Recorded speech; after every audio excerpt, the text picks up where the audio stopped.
দেখো 25 তো চলেই এলো, আর ফ্রুট কেক তো খেতে হবে নাকি। এগুলো আমার আজকের ডেলিভারি ছিল, যেগুলো আমি প্যাকিং করতে নিয়ে বসে পড়েছি। আমি সবসময় ফ্রুট কেক আগে ক্লিন র্যাপে র্যাপ করে তারপরে বক্সে দিই।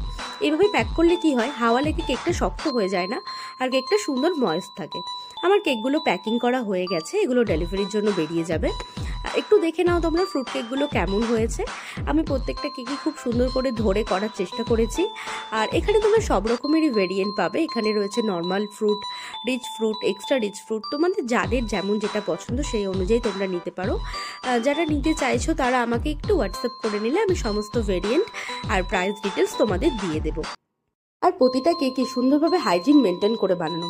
হাইজিনের কথাটা বললাম কারণ আমরা হোম বেকাররা সবসময় চেষ্টা করি যাতে কেকটা হাইজিন মেনটেন করে বানানো হয়। এখন ফেসবুকে কিছু ভাইরাল ভিডিও দেখি, সেখানে বাইরের বেকারিতে কিভাবে কেক বানানো হচ্ছে সেটা দেখানো হয়।